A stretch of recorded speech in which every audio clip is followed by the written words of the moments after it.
be like, y'all gonna have an excuse. Oh, y'all are too weak. Y'all don't need to be out here. Look at these mean ass people. All right, you know, then, you know, it don't matter. But, you know, like one, we go down even more in that one with Pontius Pilate. He said that if this kingdom were mine, that's what he said. Yeah, he said if this were my kingdom, my servants would fight. Basically, man, you don't even realize he could have had Peter, Barnabas, John, James, all of them. He could have literally had the Most High.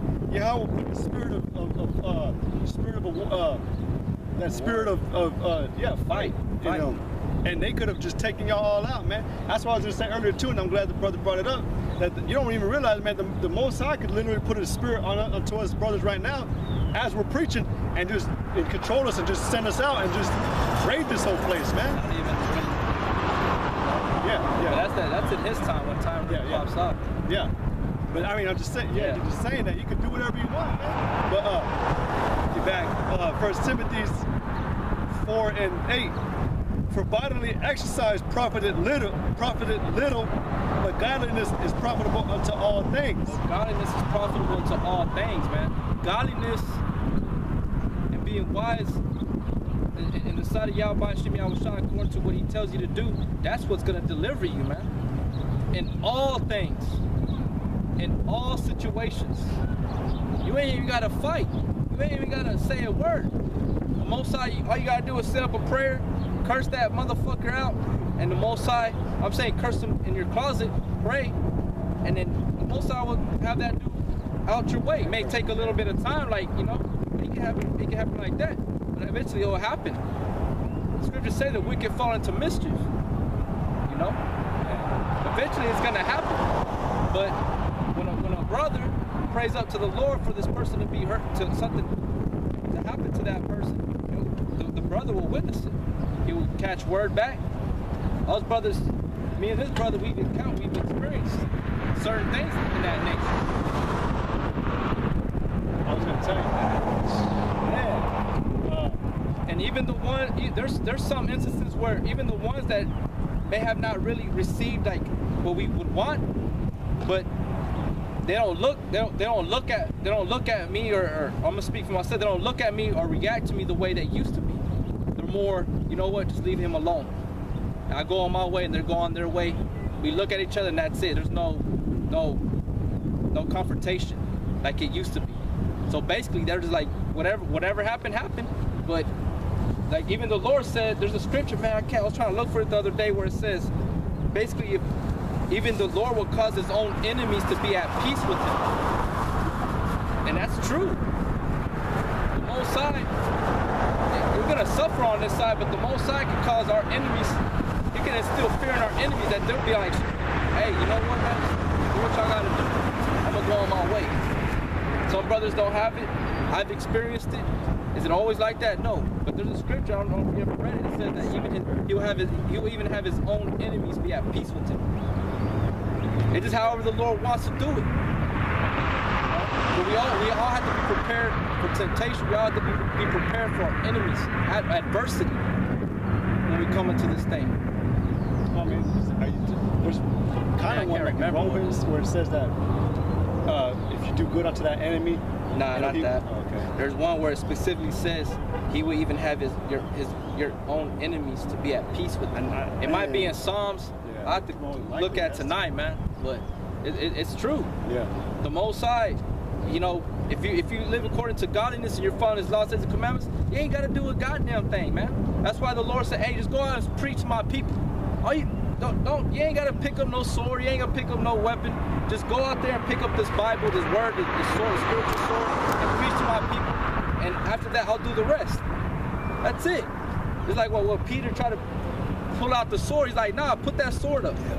He that killeth with the sword he will die by the sword. Now, just wait a minute, man. What did he tell Peter and John? What did he tell Peter in the book of John? Peter, you know, do thou love me? Do thou love this man? He asked him 3 times. He kept telling him in those 3 times, feed my sheep. And he had to understand that, hey, go and preach, go and teach my people. Okay? In due time, I'm gonna come back and I'm gonna annihilate this place. Just wait. Going back to Ezekiel, just wait, man. Just wait, man. Just wait. Just preach to our people, and then I'm gonna do the rest. I will do the rest. They'll put you in jail. They may kill you. They may take everything from you. But you know what? Don't lose faith. I'm gonna get them. They're not gonna get away. And that's the truth, man. That's a true saying. If we live according to godliness and according to his laws and commandments, man, he will take care of you. There ain't nothing can stop you. I ain't talking about fucking going to wickedness and sin and all that bullshit. I ain't saying that. Nothing can stop you from following Yahweh Shem Yahweh Shai. That's why, what does it say in John? It tells us in John where he says that nothing can take you out of the hand of my Father. Nothing can take you out. Because you're built upon who? Yahweh Shai. That's your foundation.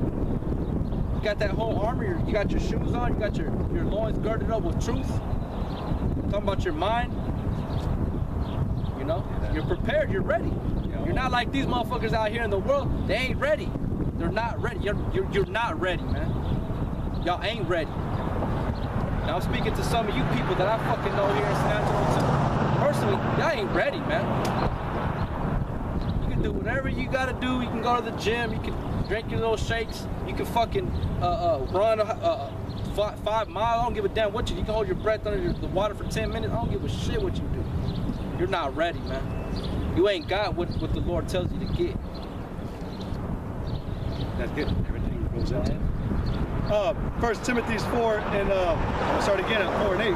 For bodily exercise profited little, but godliness is profitable unto all things, having promise of the life that now is and of that which is to come. Right, because in this time, the Lord will promise you to live, to be alive, but we could also die because we're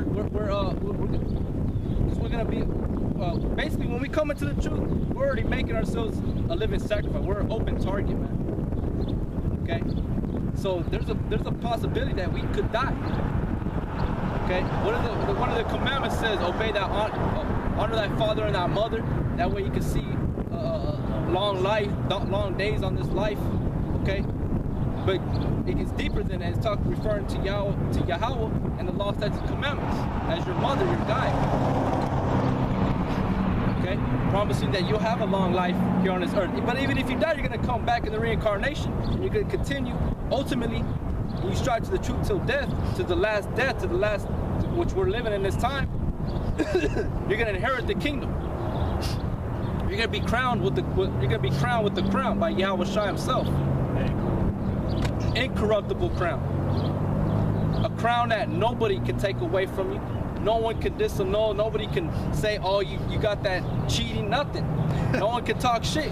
Everybody's gonna know Yahuwah in the kingdom. Nobody's gonna be like, "Oh, he did that through fraud."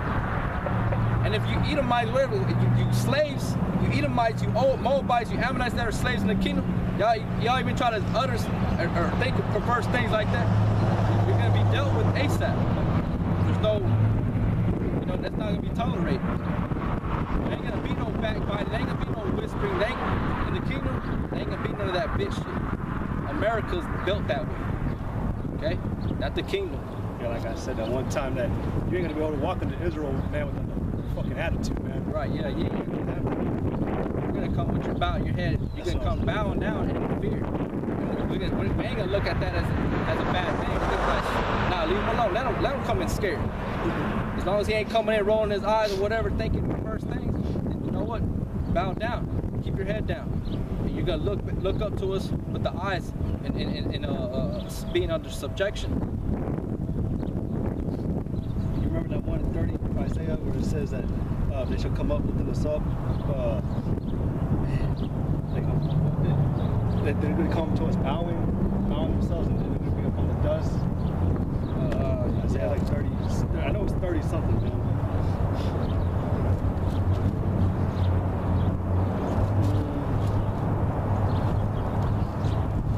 It's like basically saying they're good, like every time, every moment. Yeah, we come to them. They have to bow us down. This is Isaiah 49 and 22. Thus saith the Lord God, behold, I will lift up my hand to the Gentiles and set up my standard to the people.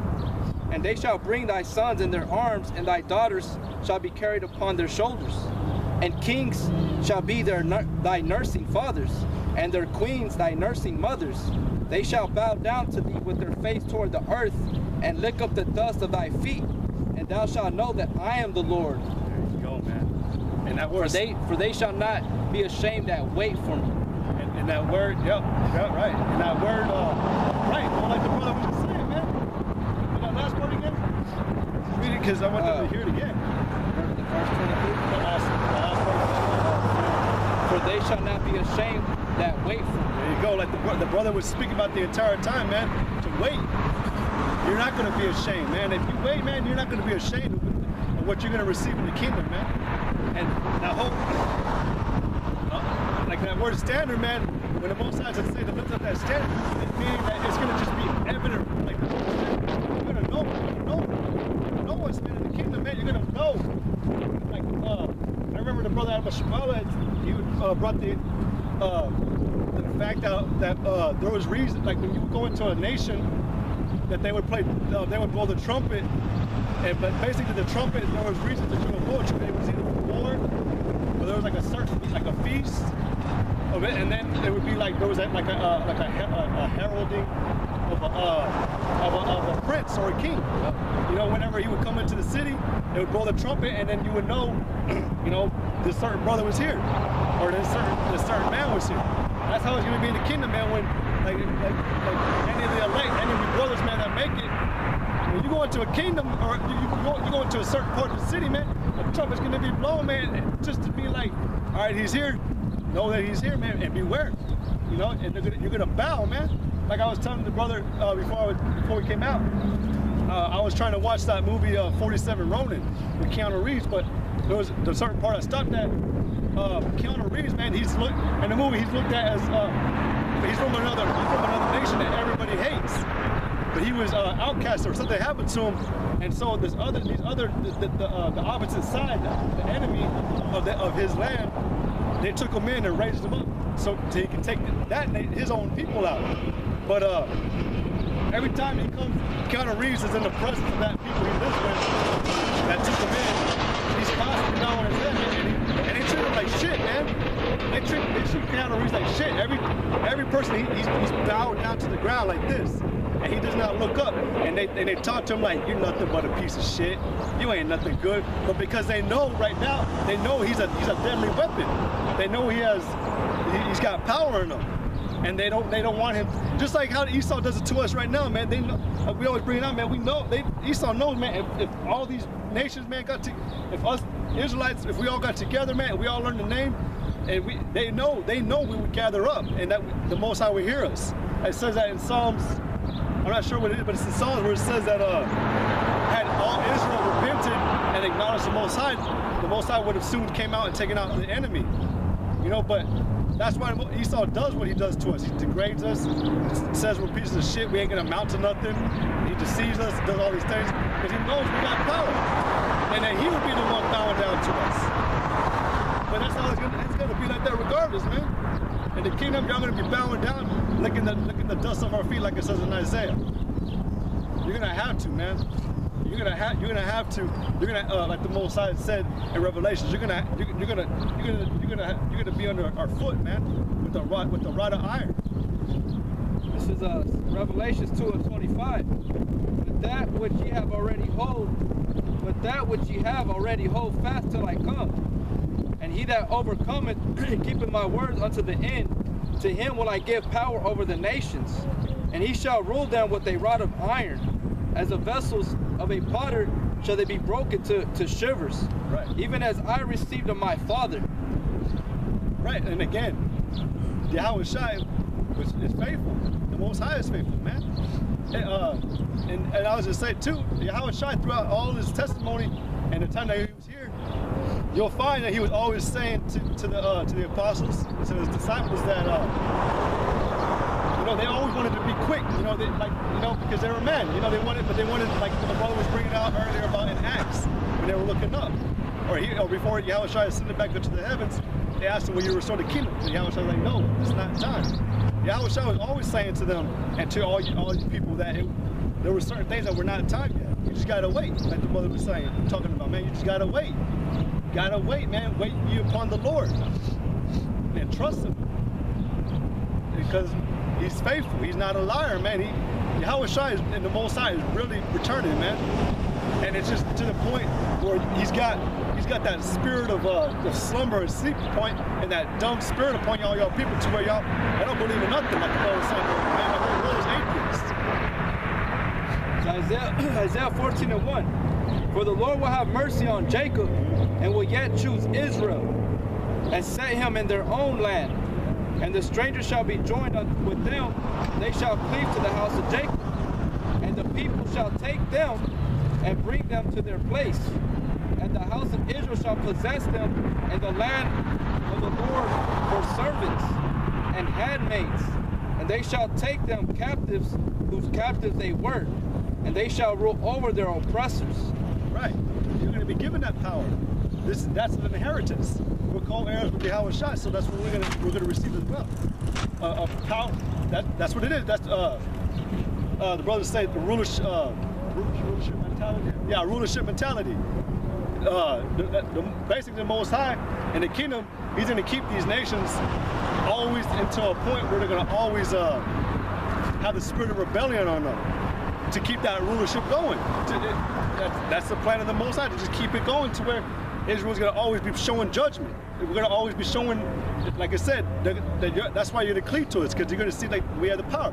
Just like today in America. Y'all see Esau has the power of the government, so y'all go to him, right? It's going to be the opposite way, but in righteousness in the kingdom, you're going to come to us and seek help from us, or to